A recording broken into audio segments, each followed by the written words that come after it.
Hey everyone, Lucamus Prime here. So it is time for another movie review today, and today is going to be for a special one in which I'm going to be reviewing a sequel to a film from 1986 which I reviewed in last week's review.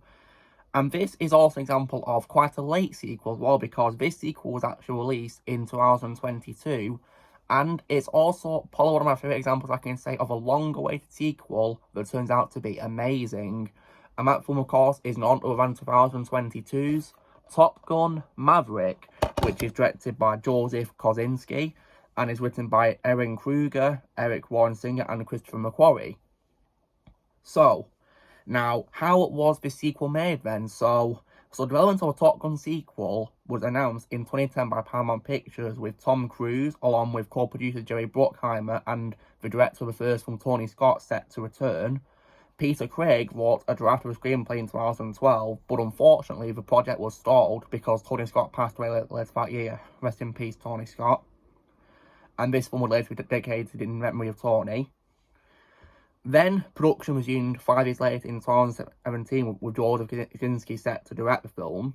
Filming, which involved the use of IMAX-certified 6K full-frame cameras, took place from May 2018 to April 2019 in California, Washington, and Maryland. The film was meant to be released on July 12, 2019, but unfortunately got delayed for various reasons. And in these years of delays, Paramount as well also had to fight hard to prevent this film from being released on streaming services as well as in theatres. Several streaming companies actually tried to purchase the rights to a film from Paramount, but all offers were declined on the orders of Tom Cruise because he insisted that this film should be released exclusively in the cinemas. And having seen the film, I couldn't agree more with him on that, because when you see this film, you'll probably understand, of course, why this film deserves to be seen on the big screen. So the film premiered finally at CinemaCon on April 28, 2022, and was then theatrically released by Paramount Pictures in the United States on May 27th, and it was acclaimed by critics, with many considering it to be superior to the first movie. It won Best Film from the National Board of Review, and was also named one of the top 10 films of the year by the American Film Institute. The film was also nominated for 6 awards at the 95th Academy Awards, including Best Picture, and it won Best Sound, and it was also, as well, rewarded with numerous other accolades too. The film grossed $1.496 billion worldwide, making it the second highest grossing film of the year, and it also was the highest grossing film of Tom Cruise's career at the time of this recording as well, which is definitely a really awesome accomplishment for him. So, when it comes to my reaction to this film then, so I finally got a chance to watch this film in the year it came out. I was pretty busy, of course, in May when it came out due to work commitments, so I didn't have a chance to go cinema to see it, sadly.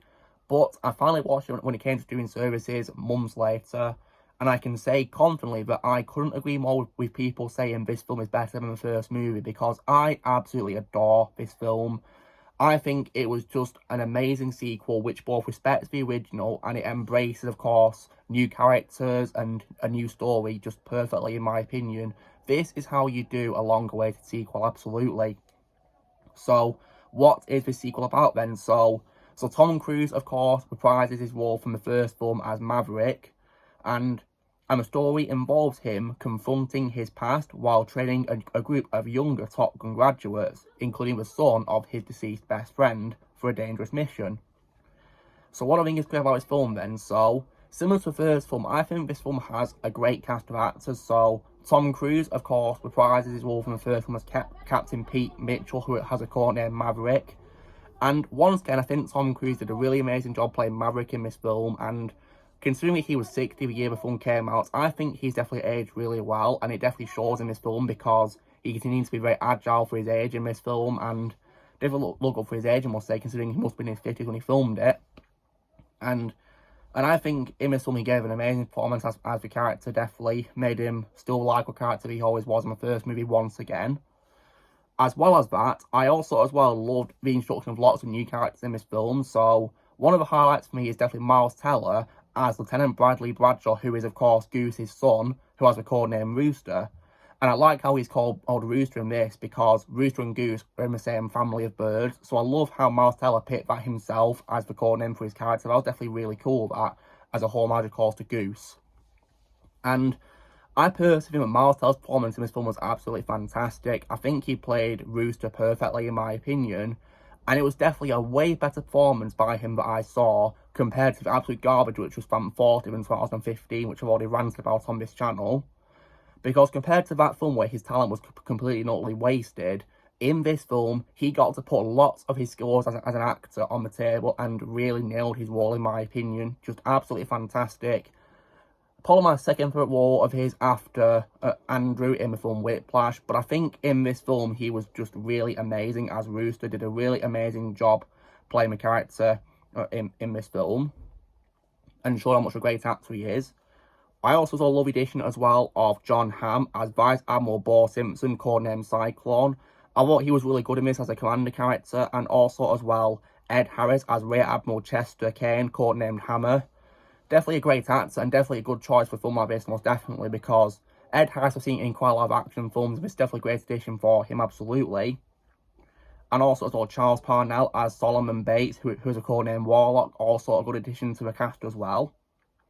And I also love the addition as well of Glenn Powell as Lieutenant Jake Saracen, codenamed Hangman. And Glenn Powell is an example of an actor who I think is definitely a rising star, because he's made a name for himself in these recent years by starring in well-received films like this, for example, and also Twisters from last year, among many others too. And I think in this film he was great, as Hangman played him really well, definitely one of his best roles I've seen. I think he did a really amazing job playing Hangman in this film. And I also as well liked the addition of Jennifer Connelly as Penny Benjamin in this film as well. She's a great actress, and I think she played Penny really well. Definitely, in my opinion, better than Charlie from the first movie, because I thought Charlie was pretty bland and uninteresting. But in this sequel, I thought Penny was a better character, in my opinion. And I think her chemistry with Tom Cruise was much better as well, and a lot more convincing than the first movie, in my opinion as well. I'll say that. And when it comes to one of the main highlights of this film as well, I absolutely as well loved the return of the legendary Val Kilmer, may he rest in peace, as now the Admiral, Tom Iceman Kazansky. Because in this film, of course, he comes back, and sadly it's revealed that the character is really ill and is unfortunately dying from cancer, which is heartbreaking to see. And Val Kilmer reprised his role, and I heard that apparently Tom Cruise only wanted to do this sequel providing Val Kilmer would return, and Val Kilmer also himself was also desperate to return as well, and he was confirmed to reprise his role, and I was happy to see that he was returning to the big screen. And he does have one scene in the film, of course, with Tom Cruise, but in my opinion, that scene was perfect.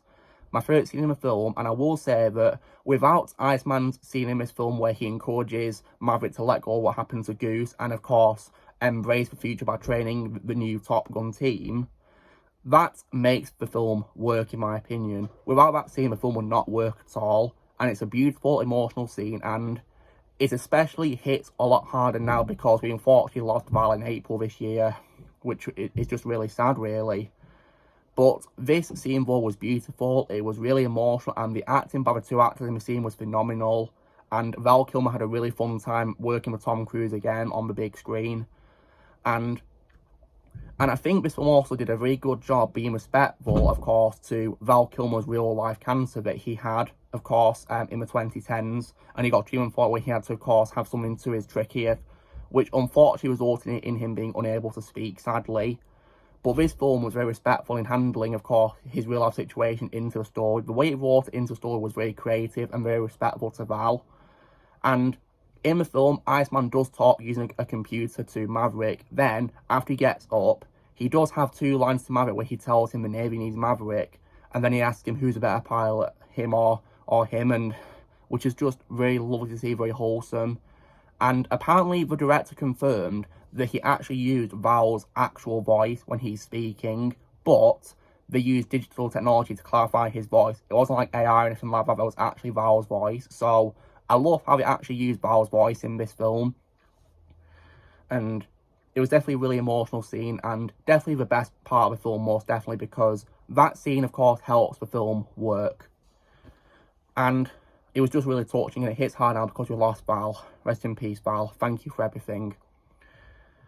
As well as that scene as well, there's also great scenes too as well. The acting by the cast definitely makes the scenes really great to watch, and the action scenes with the planes are also phenomenal, and I gotta say that they really do feel so realistic. Like, it literally feels like you're actually in the plane flying them. Like, it feels so real. I mean, sometimes we're watching a film, I get a bit emotional sitting and seeing the planes inside because it feels so real. That's not in a bad way or anything like that, but it's a good way though, really, because it just feels so real. Like, watching this film is definitely just a once-in-a-lifetime experience, really, because it feels so real being in a plane in this film. And there's also as well great music in this film, composed by Val Kilmer, returning from the first film. And in this film, he collaborates with Hans Zimmer. Hans Zimmer is one of my favourite composers of all time, so I think them working together was just gold. And I love how he brought back the original theme song from the first movie, which was just lovely to hear. And they also as well featured the song Danger Zone by Kenny Loggins. My favourite song from the first film came back in the sequel, and I was so happy about that. I love that song. And there's all great songs in the film too as well, definitely. And the music was just absolutely fantastic to listen to.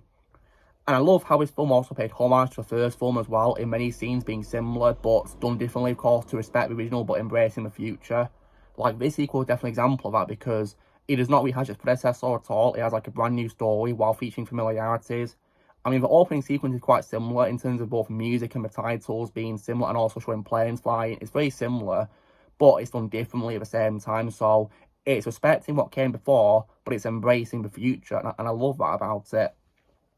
And I think it was just absolutely fantastic. And I think sequels need to take note of this, because this film does not rehash its predecessor. It tells a brand new story with some familiarities, and I think it does a great job with that. Because I love the story of how Maverick is still haunted by the loss of his best friend Goose to this day, but he has to, of course, let go and train the new Top Gun team with encouragement, of course, from Iceman, of course, and it definitely just fits so well, in my opinion, to a story, just amazing. And I got pretty emotional watching the film again, because it was just an amazing experience, just amazing. Like, I'd say it's one of the greatest sequels of all time, in terms of the cast, and like the acting, the story, the music. The pacing is also excellent too, because it's 2 hours and 10 minutes, but in my opinion, it's really well paced. It's not boring or rushed or anything like that. In my opinion, it's really well paced. Like, this is like a massive example of a sequel which is both late but phenomenal at the same time. And I think people making sequel need to use this as an example of how to make a great sequel, because it tells a brand new story which doesn't rehash its predecessor, but it respects the original, of course, and embraces the new things, really. It does a brilliant job with that. And I love how often all paid respect to Tony Scott at the end in the credits too. That was lovely to see as well. And I think Tony would have been really proud of this film, because it was phenomenal. The way it paid respect to his original film was just beautiful, in my opinion.